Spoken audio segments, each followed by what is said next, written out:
Amen. Amen. Danke vielmals. Merci beaucoup. C'était le chœur 114 dans ce petit chœur. Ich möchte ein Wort lesen aus Psalm 33. Je voudrais lire une parole dans le psaume 33 Werde ich Bruder Schmidt et ensuite je demanderai au frère Schmidt mit uns zu de beten. prier avec nous Wir beten alle. et nous allons tous prier ensemble. Psalm Psaume 33, 33, lasst uns dazu nous voulons nous aufstehen, lever pour la lecture de la parole de Dieu. Psaume 33 von Vers à partir 3. du verset 3. Singet ihm Chantez-lui un cantique nouveau, lasst laut faites die retentir Saiten vos instruments erklingen, et vos voix. Jubelschall. Denn das Wort Car la des parole de Herrn l'Éternel ist wahrhaftig, est véritable. und in all seinem Tun Et ist er Il treu. est fidèle dans toutes ses œuvres. Dites Amen. Er Et liebt toutes ses œuvres s'accomplissent avec Gerechtigkeit fidélité. und Il aime la justice et la droiture. von der La Gnade bonté de des l'Éternel Herrn remplit la terre. Vers 10. Verset 10. Der Herr hat den Ratschluss der Heiden zerschlagen, L'Éternel renverse les die desseins Gedanken des nations. der Völker, Il anéantit les projets des peuples. doch der Les Ratschluss desseins de des Herrn l'Éternel bleibt subsistent ewig à bestehen, toujours. und seines Et les Herzens projets Gedanken de von son cœur de Geschlecht zu génération Geschlecht. en génération. Wohl dem Volk, Heureuse la nation dessen Gott dont l'Éternel est le Dieu. und er ist Et der il Herr, est le unser Seigneur, Gott. notre Dieu. Dem Volk, Le das zum peuple qu'il Eigentum choisit er sich pour erwählt. son héritage. Vor Grundlegung Et cela avant der même Welt la fondation du erwählt. monde. Wir beten und Et lui est choisi. Nous prions et remercions ensemble. oh Gott, Ô Dieu, Euer Gott, Dieu fidèle, Himmels und der Erde, Dieu du Seigneur du ciel et de la terre, en regardant à toi encore ce matin, daran wir herzinnigsten Dank. nous te remercions de tout notre cœur Für all die Gnade und pour Treue, toutes les grâces et les die fidélités du que an tu uns erwiesen hast. nous as manifestées, toi le Dieu vivant et véritable. Du hast, Herr im Himmel, Seigneur, au dein ciel, Wort, tu das Wort, as dein edlen Samen oh Gott, ausgestreut, o Herr. ensemencé ta parole, cette semence précieuse, que dans notre cœur elle puisse trouver un sol fécond, bien préparé pour recevoir, Wachstum, Frucht zu bringen, pour Herr Jesus. produire du fruit et grandir. Sei Seigneur in Jésus, der Mitte, sois parmi sei nous, mit jedem Einzelnen, sois avec chacun individuellement, sei mit allem deinem sois Volk avec auf der ton ganzen peuple Erde, entièrement dans le monde entier, partout, wo sie mithören, partout Herr, où ils écoutent, Seigneur, und wo en die direct, Möglichkeit et nicht où besteht, cette mitzuhören, possibilité n'existe doch pas d'écouter, zu dir auch mais mit uns, qu'ils Herr, regardent ihre à toi Dank avec nous et t'apporter la louange, sois avec eux, et que tu puisses de manière nouvelle envoyer ta parole et guérir tous. Nous te remercions pour cela et nous te demandons ta bénédiction encore ce matin parmi nous. Ô mon Dieu et mon Seigneur, loué sois-tu toi, Dieu fidèle, tout ce que nous pouvons regarder à toi, car c'est de toi que vient tout secours. Loué et exalté sois-tu, mon Dieu et mon Seigneur. Amen. Ceci est le jour, ceci est le jour. Alléluia. Halleluja. Dies ist der Tag, dies ist der Tag, Ceci est le den der jour Herr que le Seigneur a fait. gemacht, den der Herr gemacht. Dies ist der Tag, Ceci est le jour dies ist der Tag, den der que le Herr Seigneur a fait. gemacht. Lasset uns froh und dankbar Soyons heureux et reconnaissants Lasset das Wort que la und parole die Geist et l'esprit hinein. agissent. Dies ist Car ceci der est le Tag, jour dies ist que der le Tag, Seigneur a den fait. der Herr gemacht. Amen. Ihr mögt euch setzen. Wir hatten gestern, Amen. Vous pouvez vous asseoir. auch wenn wir an dieser Stätte Même si en cet endroit, über all die kostbaren Worte sprechen, nous bis hin zur parlons de Offenbarung, toutes ces paroles précieuses, jusqu'à même dans l'Apocalypse, la chose principale demeure la suivante, c'est que les hommes qui écoutent la parole de Dieu, par la grâce de Dieu, expérimentent le salut de Dieu en Christ. Il faut que cela soit dass man sûr que Matthieu 11 au verset 28 vorangeht. Kommet her, soit placé avant tout. Venez à moi, vous tous, qui êtes fatigués et chargés. Je vous donnerai du repos pour vos âmes. es ist einmal notwendig, C'est simplement important que ce premier pas soit fait par la repentance, par la foi. muss Il faut que ce premier pas soit fait. Et ensuite, Luc 18, au verset 13, où le douanier s'est frappé la poitrine und ausrief, et a dit, « Ô Dieu, fais-moi grâce, moi, pécheur. der Geist » L'Esprit de Dieu convainc du péché, de la justice et du jugement. im Johannes C'est ainsi que c'est écrit dans l'évangile de Jean, Kapitel le chapitre 16. und dann Et ensuite, nous venons à cette parole de Luc, chapitre 24, au verset 47. En son nom, il faut que la repentance des péchés soit prêchée à tous les peuples. erst D'abord, la prédication. überführt Ensuite, der Geist Gottes l'Esprit de Dieu convainc du péché und leitet et conduit à la repentance. nach der Et après la repentance, eine Bekehrung, die dazu führt. alors Und dann une kommt die Taufe, c'est une conversion qui conduit à la repentance. Et ensuite le baptême Glauben aufgenommen, de ceux qui ont accepté Jésus-Christ comme leur sauveur personnel. Et personnellement ont expérimenté le pardon de leurs péchés et la réconciliation avec Dieu est possible.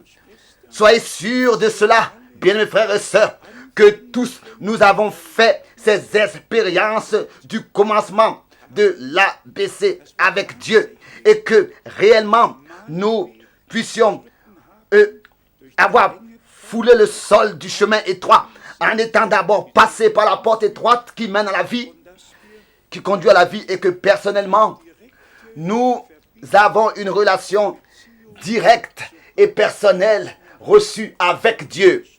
En cet endroit, nous voulons seulement baptiser des hommes keinen Hintergedanken qui n'ont pas d'autres motifs, qui ne veulent pas simplement, comme ça, kommt keiner adhérer à une assemblée. Ici, vous n'allez recevoir aucune carte de membre als Leib et d'attestation de membre, mais il s'agit d'être membre au corps du Christ.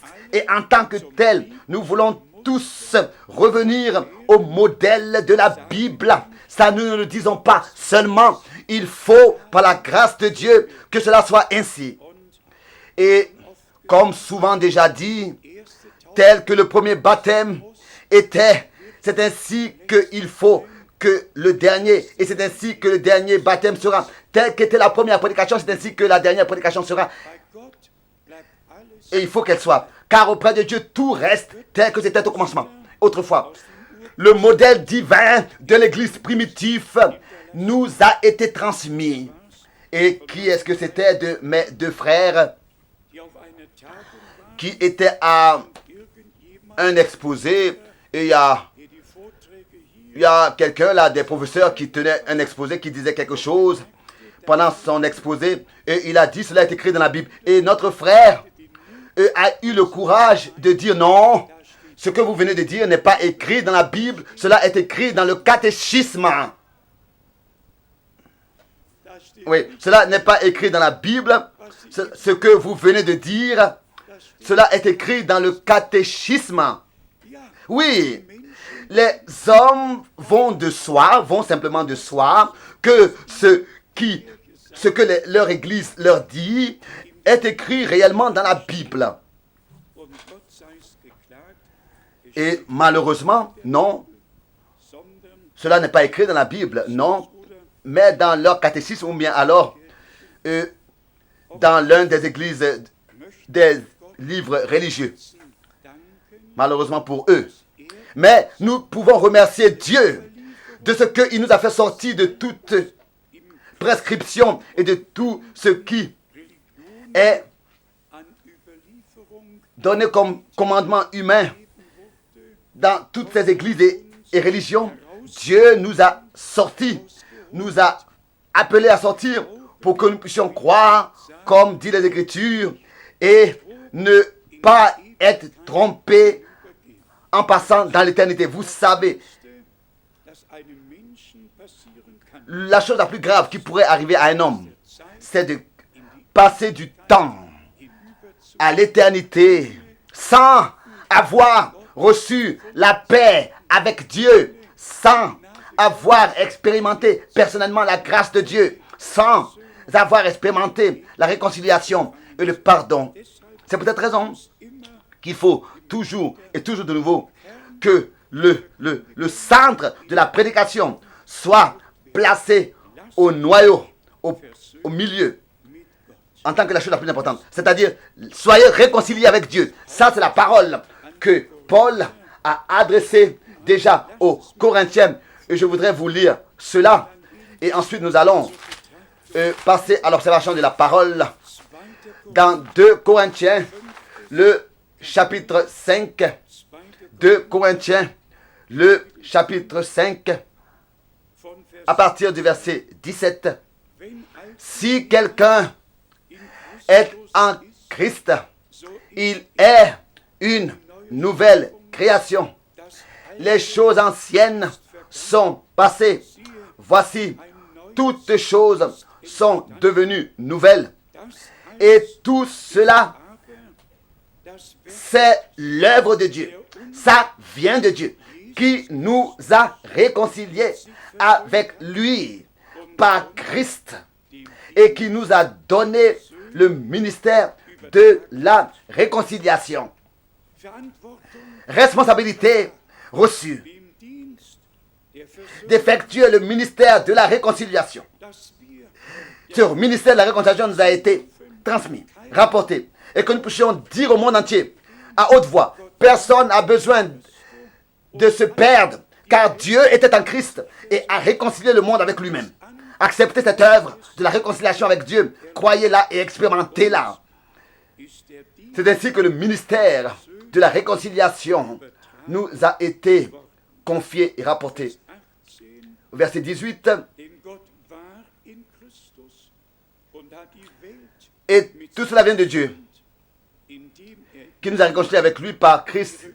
Au verset 19, car Dieu était en Christ, réconciliant le monde avec lui-même, en n'imputant point aux hommes leurs offenses, et il a mis à nous la parole de la réconciliation. A mis en nous. Nous faisons donc les fonctions d'ambassadeurs pour Christ. Remercié soit Dieu, loué soit Dieu. En fonction d'ambassadeur pour Christ, en son nom, à sa place, en tant que ses messagers, en tant que fonction d'ambassadeur, en tant que ses envoyés par lui, nous disons et nous exhortons par Dieu. Il est écrit ici, nous vous en supplions au nom de Christ, soyez réconciliés avec Dieu. Maintenant arrive l'expression, celui qui n'a point connu le péché, il l'a fait devenir péché pour nous, afin que nous devenions en lui justice de Dieu. Acceptez cela, Cela vous appartient. C'est un don, un cadeau de Dieu que nous pouvons recevoir dans la foi, que nous devons recevoir dans la foi et expérimenter. Et pour finir, remercier seulement Dieu pour cela. Dans 1 Corinthiens,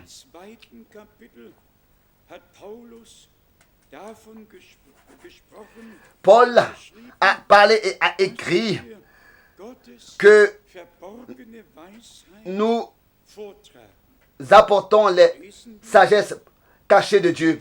Lisons cela, c'est une parole connue. 1 Corinthiens, le chapitre 2, à partir du verset 6.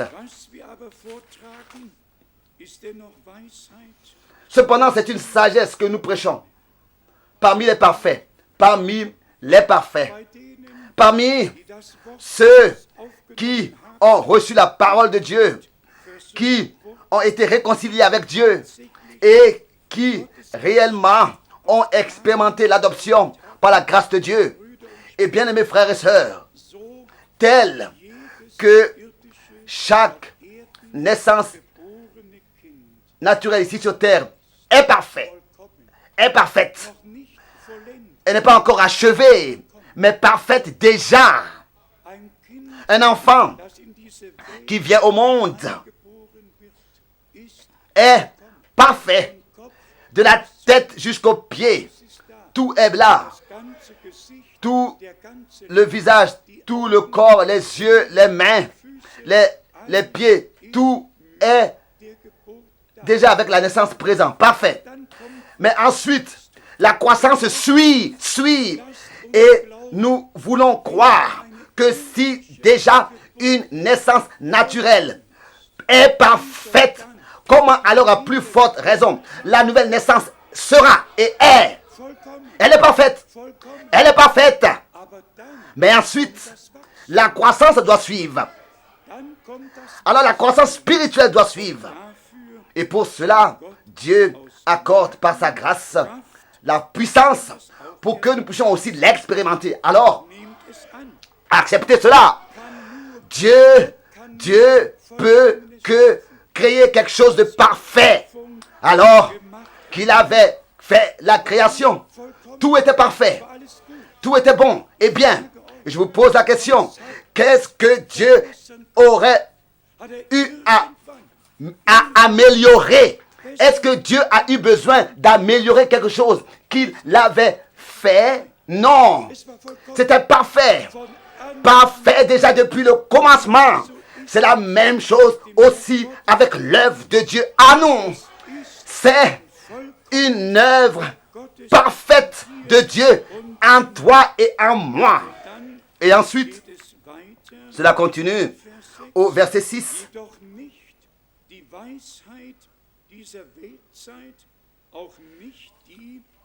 Sagesse qui n'est pas de ce siècle, ni des chefs de ce siècle, qui vont être réduits à l'impuissance. Donc, la deuxième partie du verset 6. Ce monde est réduit à l'impuissance. Ça, nous le savons tous. Le salut n'est pas dans ce monde. Il est seulement dans le Seigneur seul. Et ensuite, au verset 7, nous prêchons la sagesse de Dieu, mystérieuse et cachée, que Dieu, avant les siècles, avait prédestiné pour notre gloire. Pour notre gloire. Avait prédestiné pour notre gloire. Dieu ne nous a pas seulement prédestinés avant même la fondation du monde. Il a aussi prédestiné ce qu'il avait préparé pour nous, voulu pour nous, jusqu'à même l'ouverture des sceaux, jusqu'à l'introduction dans le dessein parfait de notre Dieu. Il a promis et prédestiné les deux. Ceux qui l'expérimenteront et ceux qu'il a, par sa grâce, voulu pour eux. Ensuite, nous lisons cette sagesse, donc la sagesse divine, sagesse qu'aucune des chefs de ce siècle n'a connue. Ce n'était pas possible autrement. On ne peut pas nous tourner à un homme sur cette terre et parler avec lui de choses spirituelles. Ce n'est pas possible. D'abord, il faut que Dieu ait parlé avec nous. D'abord, il faut qu'il nous ait révélé sa parole. Et ensuite, nous pourrons transmettre à cet homme seulement, en fait, à ceux à qui l'oreille pour ces choses a été ouverte. Ensuite, cela continue au verset 10.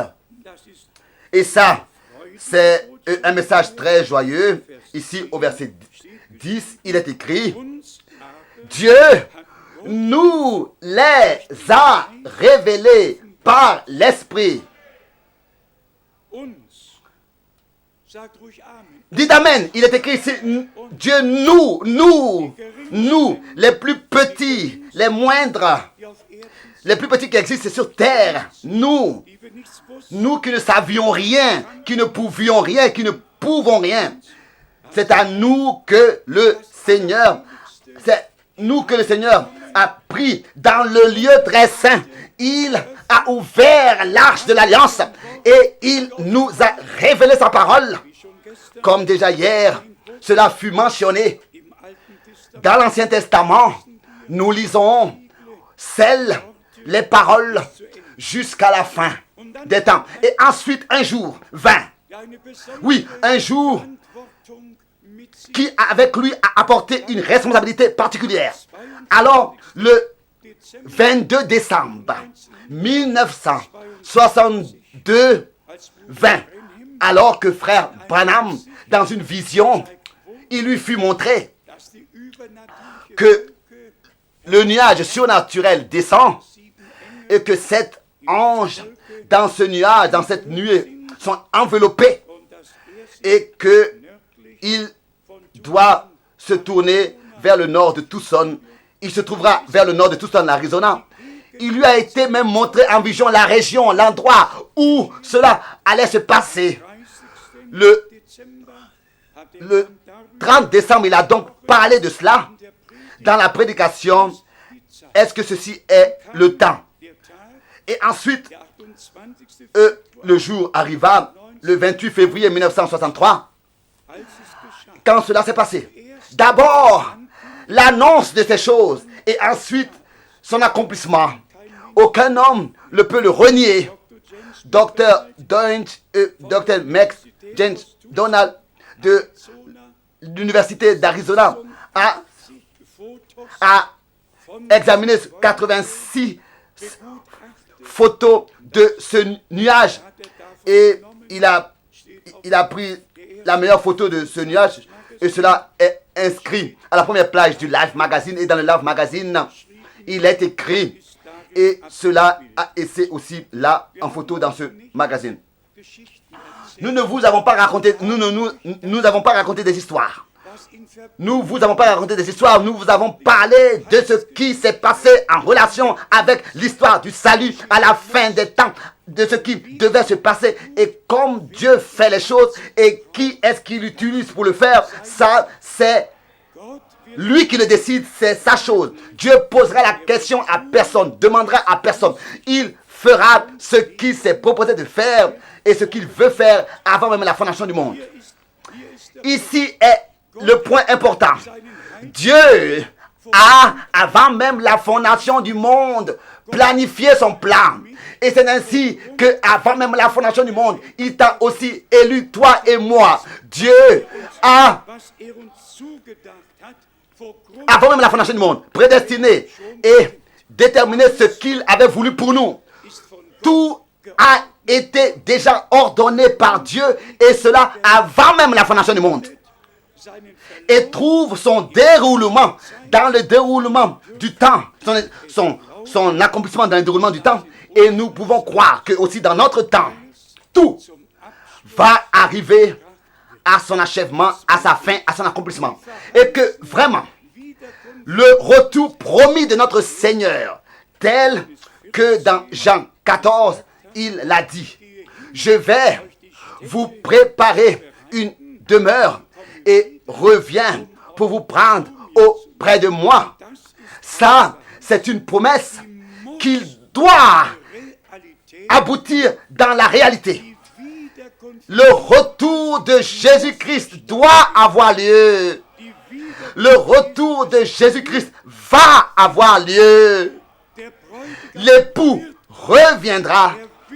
Il prendra auprès de lui à la maison l'épouse. Les trompettes de Dieu retentiront.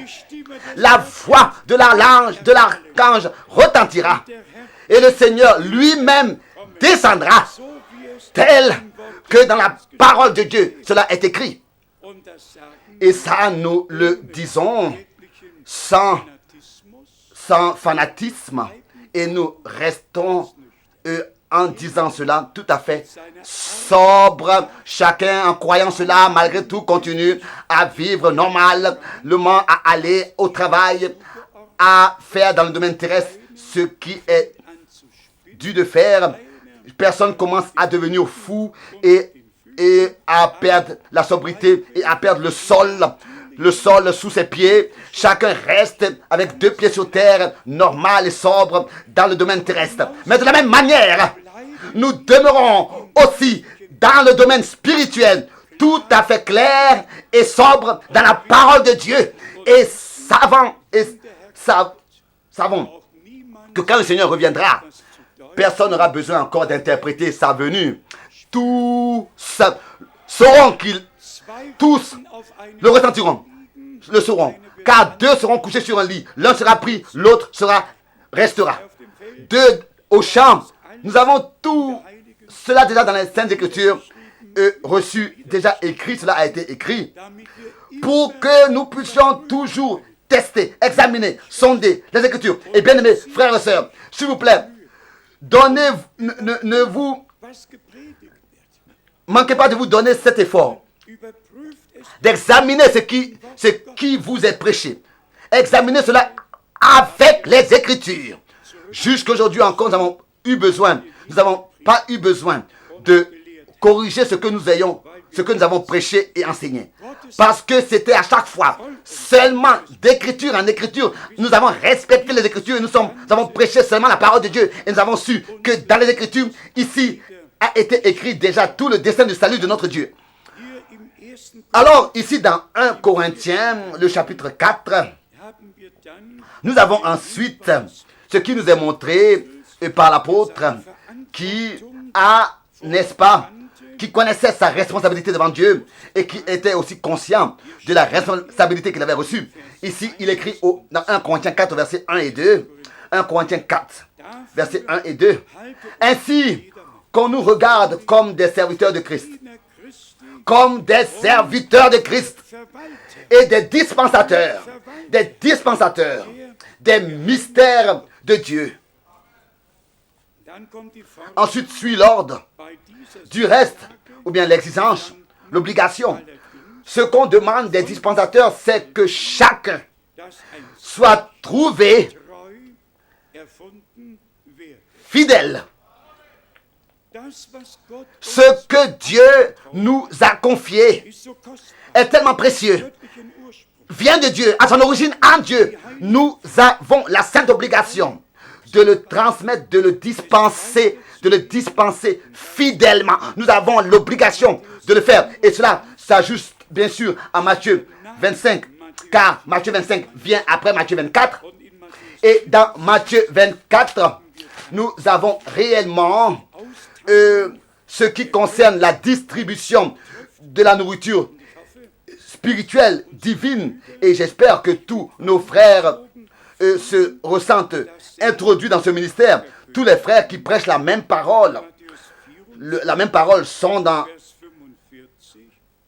aussi introduits là-dedans. Matthieu 24, verset 45. Quel est donc le serviteur fidèle et prudent que son maître a établi sur ses gens chez ses serviteurs pour leur donner la nourriture au temps convenable? La nourriture, pour leur donner la nourriture. L'homme ne vit pas de pain seulement. La parole révélée de Dieu est la manne spirituelle. Elle est la nourriture spirituelle pour ton âme. Et Dieu nous a, par le ministère de frère Branham, révélé cette parole qui était une parole écrite. Elle est devenue une parole vivante. Elle est devenue une parole révélée par la grâce de Dieu. C'est Dieu qui l'a fait. Mais Dieu utilise toujours des hommes par lesquels il peut agir et travailler. Ensuite, nous avons ici la chose suivante écrite. Heureux ce serviteur que son maître à son arrivée trouvera faisant ainsi. Je vous le dis, en vérité, il l'établira sur tous ses biens. Verset 47. Pas seulement sur une partie de ses biens, mais sur tous ses biens. Sur tout et encore une fois, sur tout ce que Dieu, avant même la fondation du monde, nous a promis et a préparé pour nous. Et sur tout ce que Dieu nous révèle maintenant. Il est sur tout établi.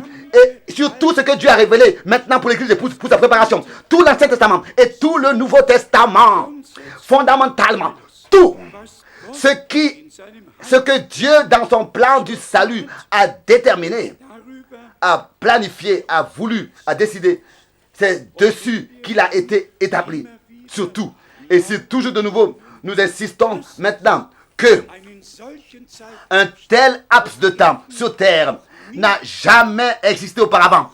Jamais il y a eu un tel temps, un tel laps de temps sur terre où ce qui était écrit dans les 4 évangiles, dans les actes des apôtres, dans les épîtres des apôtres, jusqu'à l'Apocalypse, aurait été dans une telle harmonie, liés l'un avec l'autre, où cela aurait été dans une telle harmonie, liés l'un avec l'autre, dans une telle harmonie, sans contradiction, est introduit parfaitement dans tout le conseil du salut de notre Dieu. Et comme déjà hier, nous avons eu à le dire, tous les prophètes avaient une grande responsabilité pour leur temps.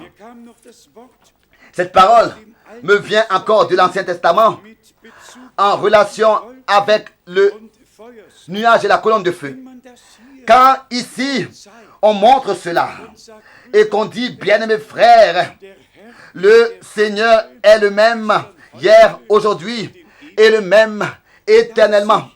Et que dans notre temps, il s'est révélé comme du temps de Moïse. Nous avons au commencement du Nouveau Testament, il s'est révélé comme au commencement du Nouveau Testament. Dans notre temps, il s'est révélé de la même manière. Peut-être que c'est bien de montrer les versets bibliques. Je pourrais montrer beaucoup, mais lisons par exemple dans Néhémie. Dans Néhémie, le chapitre 9.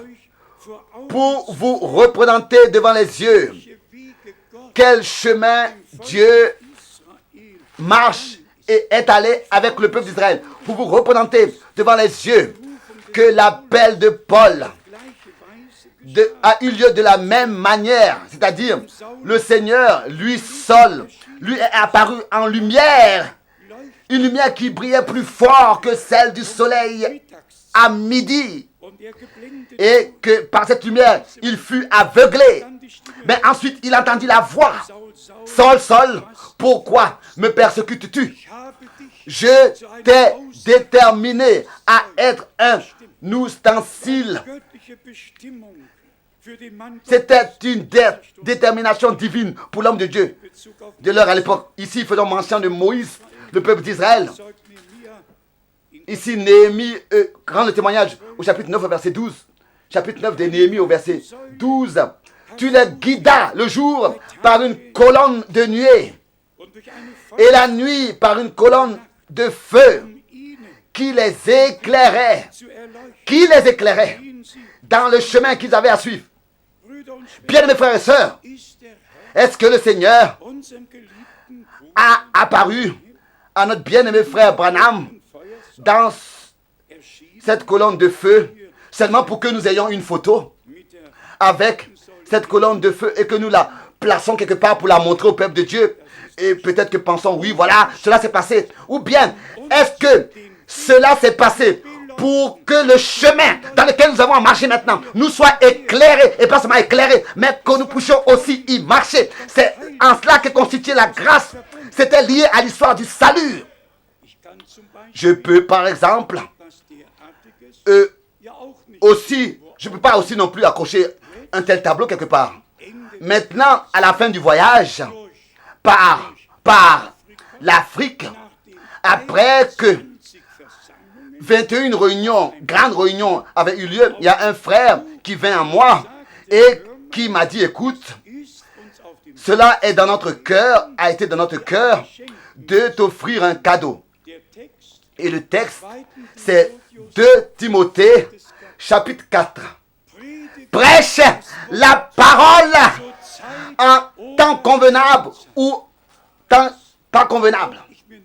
Mais je n'ai pas besoin d'accrocher cela quelque part. Je pourrais le faire, mais ça ne sert à rien de montrer une photo au peuple de Dieu. Il ne s'agit pas d'accrocher ici comme ça quelque chose en mémoire de ce qui s'est passé. Ici par exemple, l'aigle avec l'épée entre son bec qui parcourt le continent africain.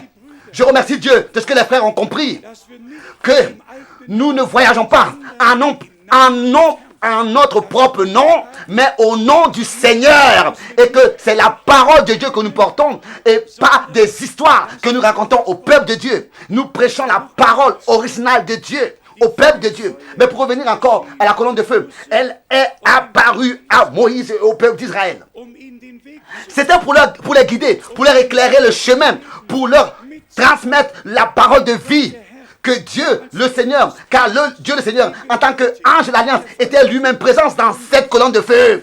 Il était lui-même présent dans cette colonne de feu. Et c'est lui qui conduisait son peuple. C'est la même chose qui a eu lieu aussi dans notre temps. Ici, il est écrit, au verset 13, dans Néhémie chapitre 9, tu descendis, vous voyez, toi-même, tu descendis sur la montagne de Sinaï. Tu leur parlas du haut des cieux. Et tu leur donnas des ordonnances justes, des lois de vérité, des préceptes et des commandements excellents. Ça, c'est ce que Dieu a fait. La colonne de feu était présente. C'était pour prouver et rendre témoignage de manière visible parmi son peuple, parmi le peuple de Dieu, de sa présence. Bien, mes frères et sœurs, comprenez quel effort Dieu s'est fait. De ce que, pas seulement le prophète est apparu et est dit, c'est pas qu'il est dit, Dieu m'a envoyé comme ça pour chercher à dire que son ministère est confirmé. Non, c'était le Seigneur de gloire qui était descendu lui-même dans la colonne de feu et de nuée. C'était pour prouver de manière visible sa présence parmi tout le peuple d'Israël. Pour confirmer quoi? Pour confirmer que cet homme avait été envoyé par lui avec la parole pour le peuple de Dieu, avec la parole de l'heure pour le peuple de Dieu. Bien, mes frères et sœurs, la même chose s'est passée avec le ministère de frère Branham. Je vous demande de bien comprendre cela. Nous ne glorifions aucun homme, mais nous ne manquons pas de prendre part à ce que Dieu a fait. Et je vous conseille à aucun homme de manquer, de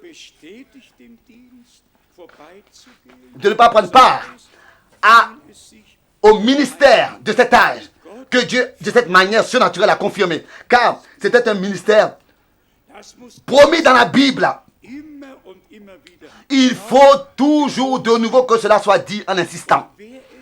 Et celui qui n'a pas encore reçu cela et qui ne pouvait pas encore le recevoir par la révélation, qui puisse le laisser. Qui puisse laisser la chose se reposer. Ne jugez pas avant le temps.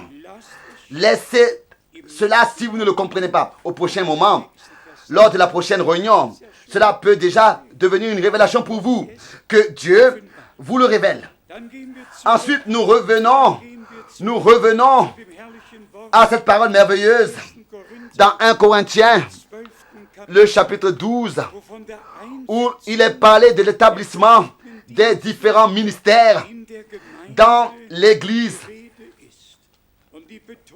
Et ici, l'importance est mise sur cette expression disant que c'est Dieu qui a établi, pas un homme. Ici, il est écrit 1 Corinthiens, chapitre 12, et nous lisons à partir du verset 28. Et Dieu a établi dans l'Église, premièrement, les uns comme apôtres, deuxièmement, les autres comme prophètes, troisièmement, comme docteurs, ensuite, etc., etc. C'est Dieu qui a établi.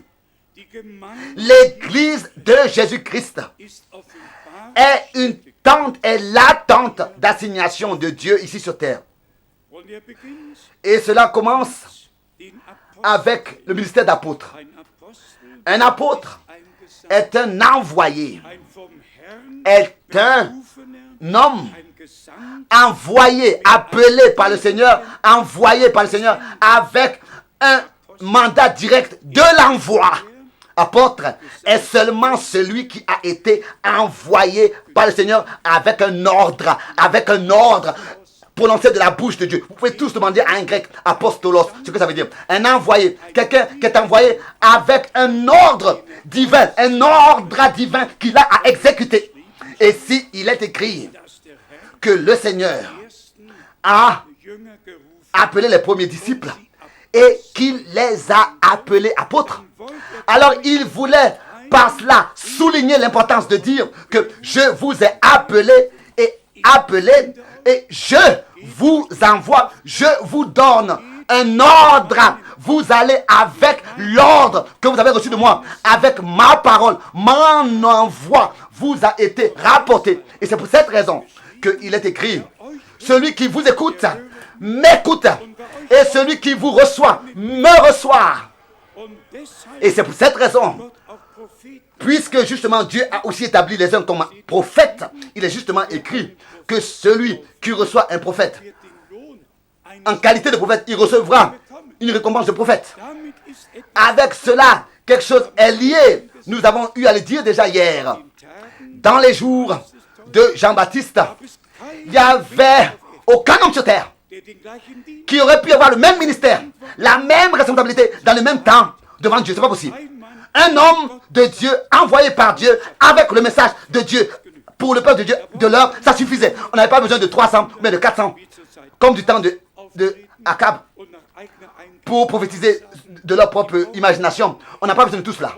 Quoique le Seigneur avait aussi dit que des faux prophètes apparaîtront et s'infiltreront et conduiront et séduiront et égareront plusieurs. C'est pour cette raison que dans Apocalypse, le chapitre 2, au verset 2, l'exhortation est faite. Tu as éprouvé ceux qui se disaient apôtres, qui se disaient envoyés, qui se faisaient envoyer, alors qu'ils n'étaient pas envoyés par le Seigneur. Ils ont seulement prétendu être envoyés, voyageant. Un apôtre était appelé par le Seigneur avec un ordre pour l'envoi. C'est ainsi que nous avons les Saintes Écritures en tant que modèle devant nous. Tu as éprouvé ceux qui se disent apôtres. Alors, où est-ce que nous trouvons? Où est-ce que nous nous trouvons de nouveau dans les Saintes Écritures? Où est-ce que tu te retrouves? Où est-ce que je me retrouve? Où est-ce que tu te places? Où est-ce que Dieu nous place aujourd'hui dans sa parole? Où est-ce que nous nous retrouvons? Et c'est pour cette raison que l'importance doit être mise sur le fait que c'est Dieu lui-même d'abord qui donne des promesses, qui fait des promesses. Et que ensuite, quand le temps est arrivé pour l'accomplissement, alors c'est toujours le même Dieu qui fait en sorte que la promesse donnée trouve son accomplissement et devient une réalité. Par exemple, alors que hier, nous avions pris, en imposant les mains, prié pour à peu près 100 personnes. Réellement, cette pensée m'est venue très spontanément. À l'endroit dans lequel nous écoutons la parole de Dieu, nous voulons trouver, expérimenter la parole de Dieu que nous avons écoutée, confirmer à l'instant même, à l'endroit où le pardon du péché est prêché. Il faut que par la grâce de Dieu, ce pardon prêché soit expérimenté par ceux qui l'écoutent. À l'endroit même où la guérison est prêchée, qu'elle soit expérimentée par la grâce et la puissance de Dieu. Pas comme ça une consolation pour le futur. Mais c'est accompli. C'est accompli. La réconciliation, la rédemption a eu lieu. La guérison a eu lieu. Et dans la foi, nous pouvons l'accepter. Réellement l'accepter. Et c'est ainsi que la parole du Seigneur peut être employée. Où il est dit, tout est possible à ceux qui croient. Cela a été dit aussi à Frère Branham. Si tu peux atteindre que les hommes te croient. D'abord, la prédication a suivi. Et de la prédication, la foi. Et ensuite, les hommes devaient d'abord croire. D'abord, ils devaient croire que cet homme qui vient de prêcher, il a prêché sous un ordre reçu de Dieu, de prêcher sa parole. Et qu'il est un homme envoyé par Dieu dans le ministère de Dieu. C'est peut-être raison qu'il posait toujours la question, crois-tu que Dieu m'a envoyé? Ça, c'était nécessaire car quand il s'agissait que des hommes voulaient être guéris, pour être sauvés, pour devenir croyants, ça suffit de croire au Seigneur Jésus-Christ et ensuite tu seras sauvé, toi et ta maison. Mais quand il s'agit de la guérison, de la prière pour la guérison divine, alors nous devons faire très attention. Alors Marc 16 et s'ajoute, ils imposeront les mains aux malades. Alors la foi est liée avec l'action.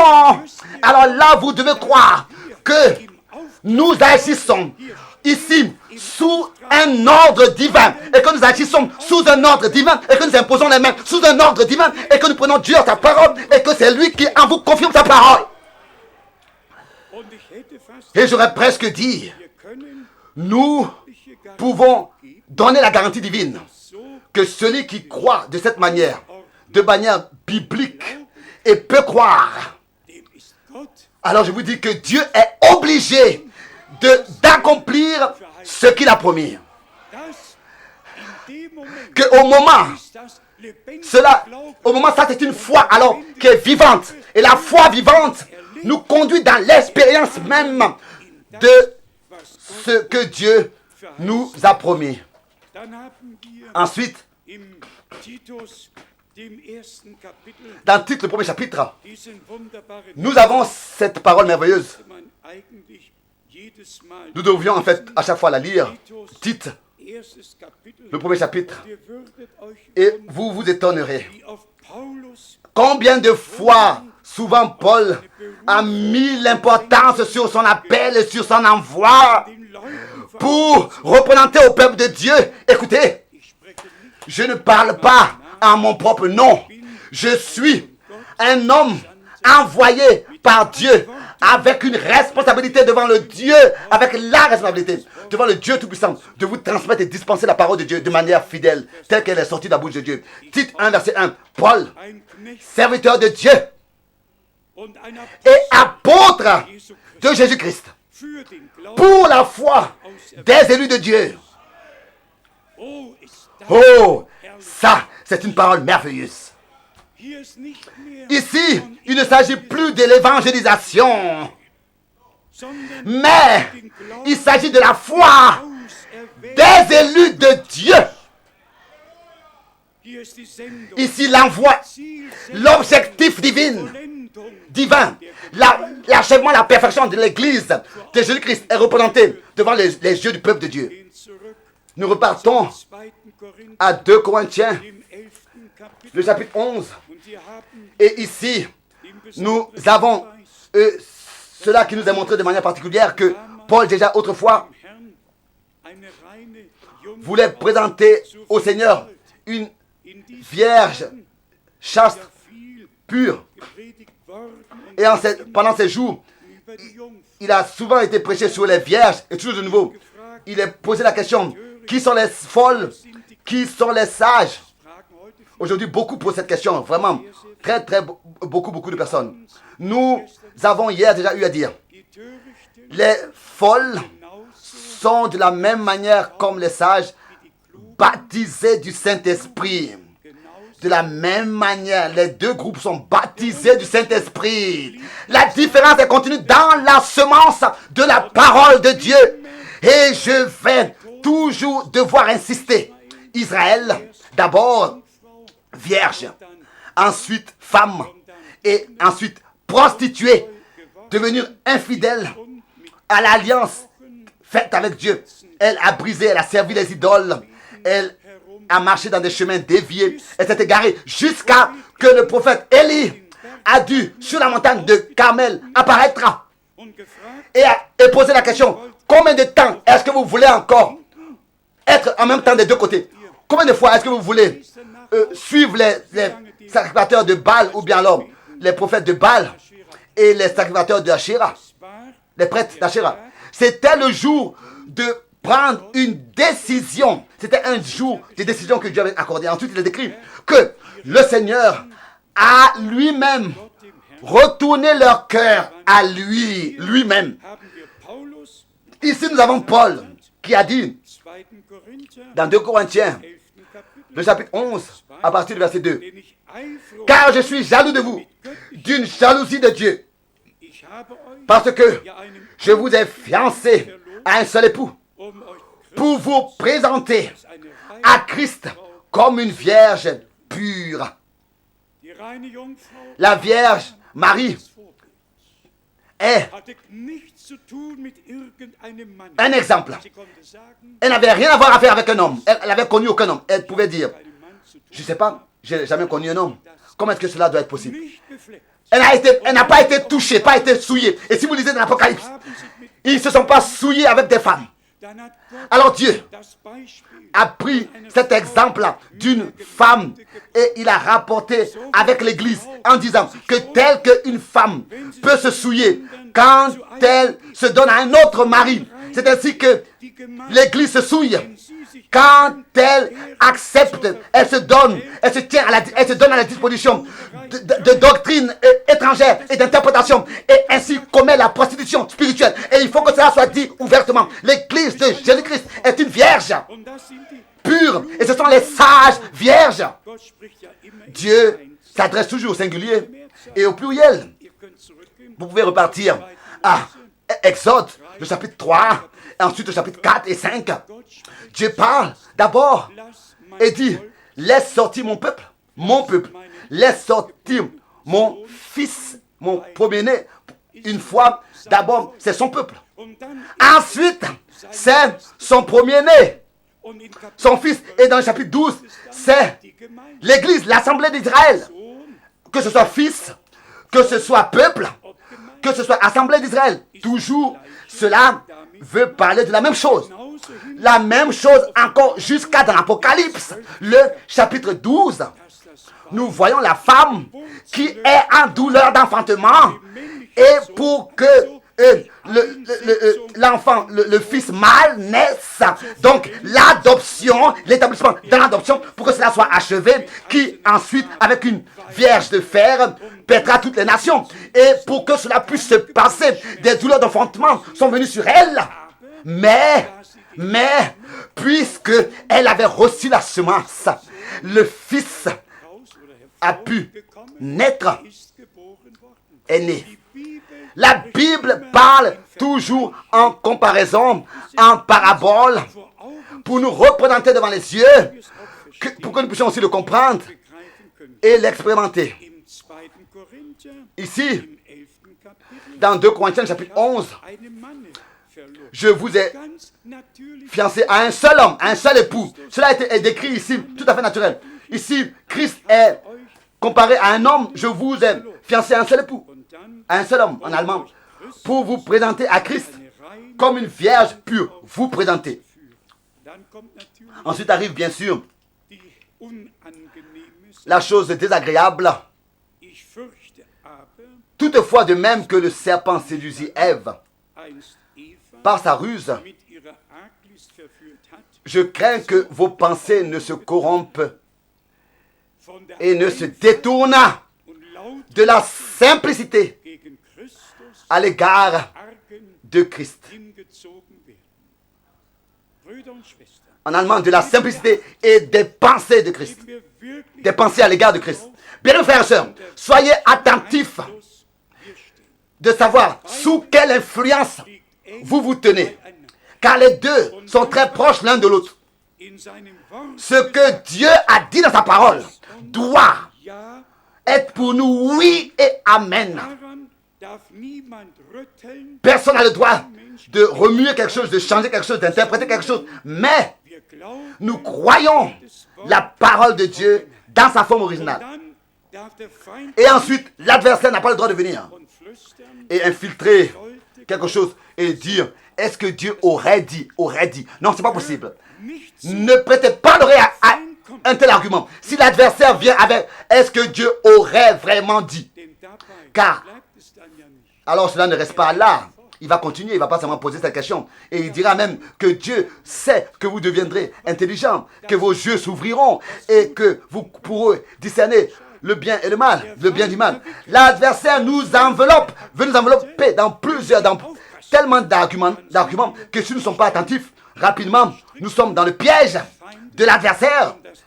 Et cela n'a pas le droit de se passer. Donc, l'église épouse de Jésus-Christ reçoit la semence originale, incorruptible, de la parole de Dieu en elle. Et c'est la parole de la vérité. Et c'est seulement après que nous pourrons être scellés du Saint-Esprit de la promesse. C'est ainsi que cela est écrit dans Éphésiens, le chapitre 1, au verset 13. Seulement après avoir reçu la parole de la vérité, la parole du salut, la parole de tout ce que Dieu a accordé. C'est ainsi que nous serons scellés du Saint-Esprit. Et ça, c'est la différence. Car le Saint-Esprit est reçu de tous. Les vierges et les folles, même les faux Christ et les faux prophètes reçoivent la même pluie. Ils sont éclairés par le même soleil, tout la même chose. Mais la différence est dans la semence. Tous, tout vient sur tous. Le Saint-Esprit vient sur tous. Sur tous. Si aujourd'hui vous regardez dans la chrétienté, même dans tous les mouvements charismatiques, car même s'il y a beaucoup de choses qui sont faites par l'homme, produites par l'homme, et malgré tout cela peut arriver que là-bas il y a des hommes qui réellement sont baptisés du vrai Saint-Esprit. Cela peut arriver, mais cela ne sert à rien, car lors de l'enlèvement, cela n'aura servi à rien, car ils sont restés folles. C'est-à-dire, ils n'ont pas pris part à la parole de la promesse, et je vous pose la question. Car si Dieu lui-même, et il faut aussi que cela soit dit, si Dieu lui-même dit, et en ajoutant le voici, je vous envoie le prophète Élie. Qui es-tu? Qui suis-je de mépriser cette promesse et de passer sans en prendre part et dire, hausser les épaules et dire, qu'est-ce que moi j'ai à faire avec cela? Aussi vrai que nous sommes nés, que nous sommes élus par Dieu avant la fondation du monde, nous allons respecter ce que Dieu nous a promis.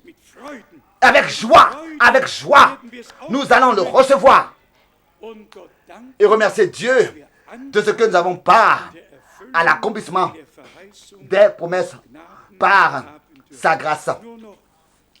Seulement encore les versets de l'Apocalypse. Nous avons, n'est-ce pas, hier, courtement eu à mentionner cela pour montrer de quelle manière le Seigneur, sur l'île de Patmos, s'est révélé à Jean. Et comment est-ce qu'il a envoyé son ange pour justement révéler à ses serviteurs ce qui arrivera bientôt. Et nous avons entendu concernant la parole de Dieu et le témoignage de Jésus-Christ, soit tout ce qu'il a vu. Il devait rendre le témoignage de tout ce qu'il avait vu. Et ensuite nous avons lu que par l'Esprit de Dieu il fut enlevé, saisi par l'Esprit au jour du Seigneur. Apocalypse 1, ensuite le verset 9 et 10. Et bien mes frères et sœurs, cette expression, témoignage de Jésus et parole de Dieu, devrait inonder nos cœurs. Hier, nous avons eu à le lire, que c'est seulement dans l'épouse que cela s'accomplit, qu'elle a le témoignage de Jésus, et seulement dans les martyrs qui, après l'enlèvement, à cause de leur foi, perdront leur vie, cela s'accomplit à cause de la parole de Dieu et du témoignage de Jésus. Je vais vous lire cela dans Apocalypse, le chapitre 19. Nous avons déjà hier très rapidement mentionné cela. Ici il est écrit Dans quel verset? Apocalypse, chapitre 19. Oui, verset 10. Apocalypse 19, verset 10. Il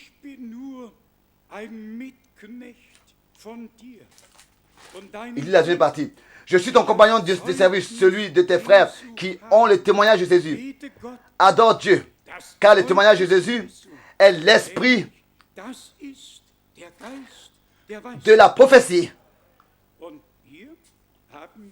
Et ici, nous avons concernant l'épouse appelée au festin des noces de l'agneau que nous avons lu, puis il me dit, mais dans Apocalypse, chapitre 20, nous lisons concernant les martyrs qui ne seront pas enlevés, mais qui prendront part au millénium, parce que les martyrs vont seulement après l'enlèvement, car le martyr aura lieu seulement après l'enlèvement. Donc, lisons cela ici, qu'ils ont le témoignage de Jésus. Apocalypse 20, à partir du verset 4. Et je vis des trônes, et à ceux qui s'y assirent fut donné le pouvoir de juger. Et je vis les âmes de ceux qui avaient été décapités à cause du témoignage. Décapités à cause du témoignage de Jésus et à cause de la parole de Dieu. Et de ceux qui n'avaient pas adoré la bête, ni son image, et qui n'avaient pas reçu la marque sur leur front, ni sur leurs mains. Ils reviennent à la vie et ils régneront avec Christ pendant 1000 ans. Pendant 1000 ans. Qu'est-ce que c'était? Ils sont restés fidèles jusqu'à dans la mort. Le témoignage de Jésus et la parole de Dieu, ils l'ont gardé. Ils ont préféré mourir que de dire non. Ils ont préféré mourir que de rejeter et renier. Bien, frères et sœurs, ça c'est notre disposition.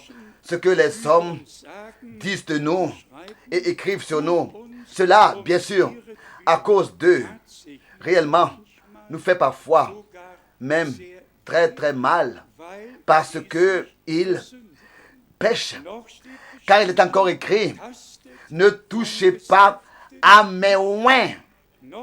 Il est encore écrit beaucoup de choses que les hommes n'ont jamais, devraient jamais faire et avoir le droit de faire. Mais ici, pour encore une fois, de hier, d'une manière nouvelle insistée, il s'agit maintenant réellement de ce que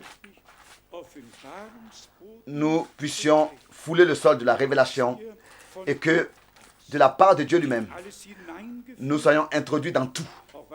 Aussi en ce qui concerne l'ouverture des sceaux, la révélation de tous les mystères, tout et encore une fois tout.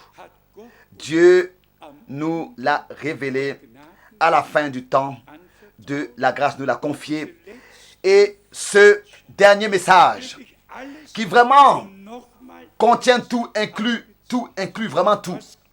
Tout ce que Dieu, dans toute sa parole, a dit, dans son conseil du salut, a ordonné, a déterminé, planifié chaque enseignement, chaque pratique, tout, d'une manière nouvelle, sur le fondement biblique a été placé et d'une manière nouvelle a été ordonné. Oui, toutes les vérités bibliques sont réellement placées sur le chandelier. Ne passez pas sans prendre part à cela, mais croyez ce que l'Écriture a dit. Croyez comme l'Écriture l'a dit et ayez part à l'accomplissement de ce que Dieu, pour ce temps, dans sa parole, a promis pour nous. Que nous puissions avoir pris cette décision d'être fidèles jusqu'à dans la mort. Pour nous, il s'agit que nous puissions porter la couronne, recevoir la couronne de la vie. Et là, notre Seigneur dit, soyez fidèles jusqu'à dans la mort. C'est ainsi que je te donnerai la couronne de la vie. Tous les hommes de Dieu étaient fidèles à l'ordre, à l'envoi.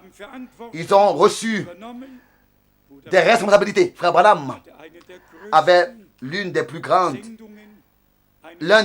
envois, une responsabilité comme Pierre, Paul, Jean ne l'avaient pas encore. Et nous, à qui tout le dessein du salut de Dieu, dans les pensées de Dieu, d'être conduit dans les pensées même de Dieu, dans les desseins même de Dieu, caché. Cela n'a jamais existé auparavant. Il nous a été donné la grâce d'expérimenter cela ainsi.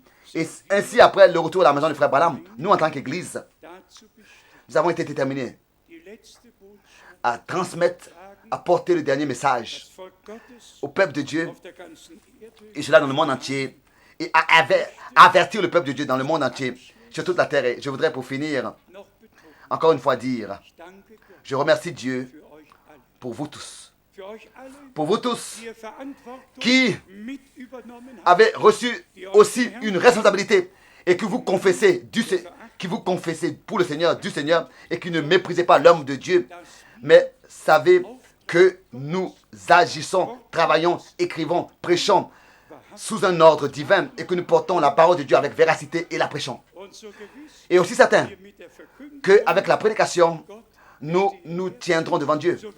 C'est ainsi que vous tous qui respectez et croyez, avez cru à cette prédication, vous vous tiendrez devant Dieu et ensemble, nous expérimenterons l'achèvement de toutes choses.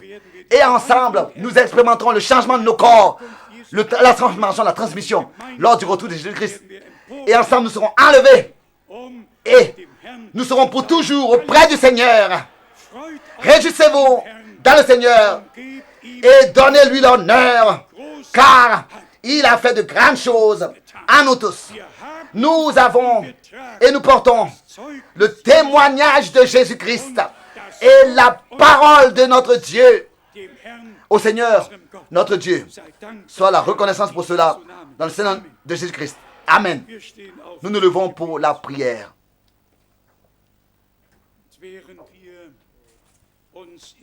Et pendant que dans la prière, nous nous examinons devant Dieu et nous cherchons la communion directe, intime avec lui, je voudrais demander que tous ceux, même si maintenant cela vient en surprenant, mais tous ceux qui n'ont pas encore consciemment consacré leur vie au Seigneur, qu'ils puissent le faire maintenant. Particulièrement tous les jeunes. Il y a cette belle expression disant que Dieu a que des enfants. Il n'a pas de petits-enfants. Il n'a que des enfants. Vous, qui n'êtes pas mon peuple, vous serez appelés enfants, fils du Dieu vivant. Pas petits-enfants, petits-fils. Chacun doit expérimenter personnellement le salut. Chacun, enfant et petits-enfants, c'est ainsi que nous l'avons écouté dans la première prédication, dans Actes des Apôtres, chapitre 2. Car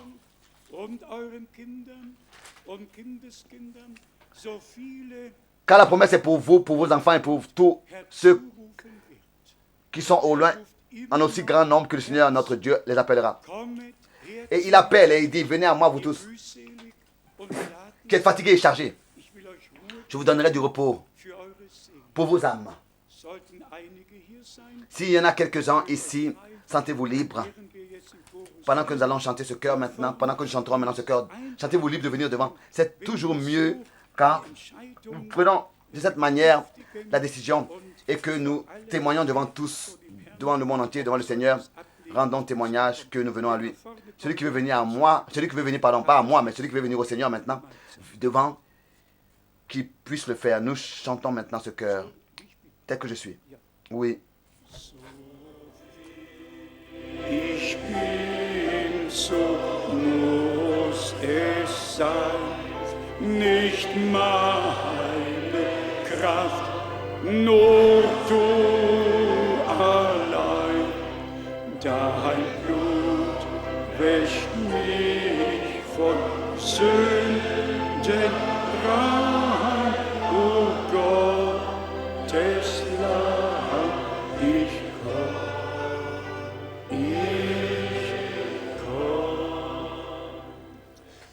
Ich habe jetzt nicht zum Gebet für Kranke aufgerufen, Je n'ai pas maintenant appelé pour la prière pour les malades. J'ai seulement appelé dass Menschen, que die ihr Leben ceux qui veulent dem Herrn consacrer weihen möchten, leur vie au Seigneur nach vorne, puissent venir devant. nachher Tout à l'heure, nous allons prier ensuite aussi die Kranken. pour les malades. Doch Oui, wir vertrauen, nous mettons notre confiance dans le Seigneur, dass er es wohl machen qu'il wird, auch bei denen, rendra toutes choses Entscheidung bien, getroffen aussi pour tous ceux qui ont pris leurs décisions es im Herzen et mit Gott ausgemacht haben, qui dans leur cœur ont pris cette décision-là avec Dieu et qui lui consacrent nach vorne gekommen sind. leur vie. Vous tous qui êtes venus devant, Spricht ihr auch Deutsch? parlez-vous aussi l'allemand? Wo parlez? Vous parlez l'allemand?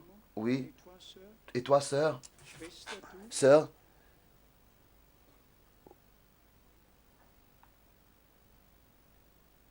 Welche Sprache sprichst du? Quelle langue parles-tu? Rumänisch? Roumain? Roumain. Dann geh mal Roumain. Alors, tu peux aller de l'autre côté mal dahin. pour qu'on te traduise. Wo ist die Schwester, die Où sich est heute la sœur qui veut aujourd'hui se laisser baptiser? Wir können nur Nous Leute pouvons seulement baptiser ceux die ihr Leben qui consacrent dem Herrn leur vie bewusst consciemment geweiht haben. au Seigneur. Anders geht C'est pas es possible autrement. Anders geht C'est pas es. possible autrement. Hier Ici, an dieser Stätte, en cet endroit, ich hab's vorhin gesagt, je l'ai dit tout à l'heure, ist keine il n'y a Religionshandlung pas hier. d'action religieuse ici. Wer kann Qui genügend Englisch connaît assez l'anglais aus der Schwester pour traduire zu übersetzen? cela à la sœur Harry, ou bien le du frère? kannst Harry, direkt tu peux übersetzen. directement traduire. Ja, Oui. Schwester, du bist Sœur, oui. du kannst gut Oui, tu connais bien l'allemand. Oui, c'est très bien. Doch, Oui. eure Schwester, du Bien-aimée hast sœur, auch tu as aussi consacré ta vie au Seigneur.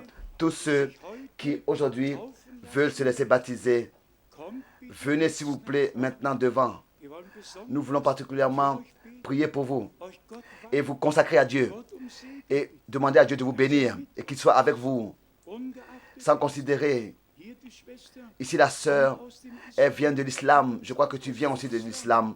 Und Hein? wir danken Et nous remercions Dieu. Nous remercions Dieu de tout notre cœur. er ruft Il appelle à sortir aus allen de Völkern, tous les peuples, aus allen de toutes les langues, de toutes les aus religions, allen Sprachen. de toutes les langues. Das ist seine Aufgabe. Ça, c'est son devoir, c'est son œuvre. Wir geben, Et nous faisons que transmettre l'appel, l'invitation. wir freuen, Nous nous réjouissons.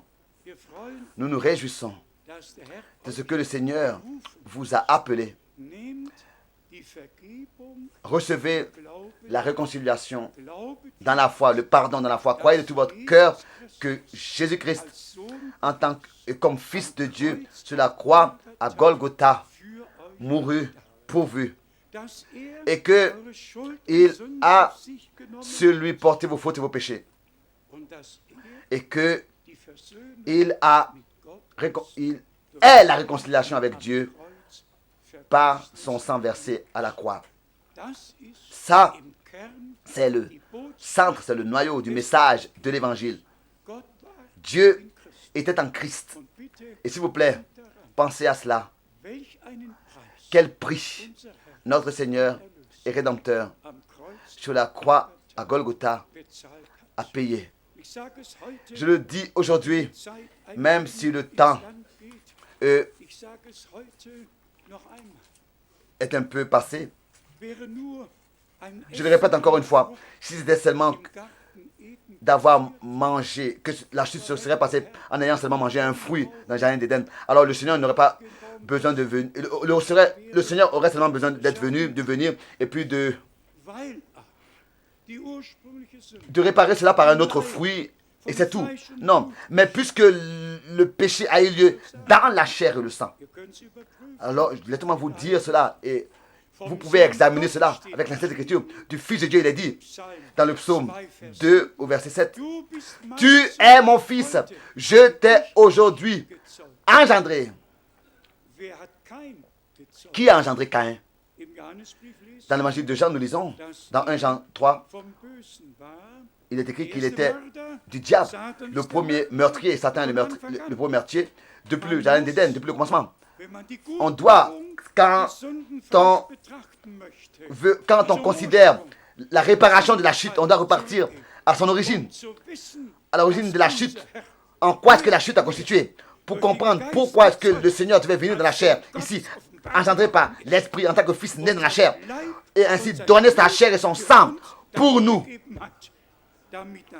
pour que la vie qui était dans son sang puisse revenir sur nous, et que nous puissions naître de Dieu et recevoir la vie éternelle. Bien, mes frères et sœurs, en fait, c'est très simple à comprendre quand Dieu nous le révèle. Rien n'est écrit dans un seul verset. Tout est éparpillé, de manière qu'aucun homme peut le trouver et aucun homme peut le voir, si ce n'est que cela lui est révélé par Dieu, de Dieu, par le Saint-Esprit. Vous pouvez tous fermer tous les séminaires bibliques et fermer toutes les églises et renvoyer tous les professeurs à la maison. Dieu a un ordre dans son église. Il a différents ministères qu'il a établis pour l'édification de l'église. Et cela se passe jusqu'à aujourd'hui encore, que tout est rétabli dans l'état primitif. Père Céleste, nous te remercions de tout notre cœur pour ta sainte et précieuse parole, pour chaque écriture que nous avons lue. Nous te remercions pour le Saint-Esprit qui nous conduit dans toute la vérité. Nous te remercions pour le ministère de tous tes serviteurs et prophètes, pour le ministère de tous les apôtres. Nous te remercions pour le ministère de frère Branham. Et nous te remercions de ce que nous avons reconnu la responsabilité que tu nous as transmis. Ton message, ta parole, la portée et comme une trompette dans le monde entier. Bien-aimé Seigneur, accorde la révélation à chacun de nous et couronne-nous tous de grâce et de miséricorde. Que à tous la parole de Dieu et le témoignage de Jésus-Christ ait été accordé. Bien-aimé Seigneur, à toi soit la reconnaissance et l'adoration. Bénis tous ceux qui t'ont consacré leur vie et qui se sont laissés baptiser, qui vont se laisser baptiser. Bénis frère Schmidt, qui entreprendra le service de baptême. Bénis tout ton peuple sur toute la terre. Bénis tous les frères dans le ministère qui ont reçu des responsabilités de toi devant ta face. Et sois avec eux dans toutes les langues, dans tous les peuples, dans le monde entier. À toi le Dieu Tout-Puissant, soit la louange, la gloire, la reconnaissance, l'adoration, maintenant et dans toute éternité. Alléluia, Amen. Et que tout le peuple dise Alléluia. Et que tout le peuple dise Amen. Amen. Vous pouvez encore rapidement vous asseoir. Merci. Merci.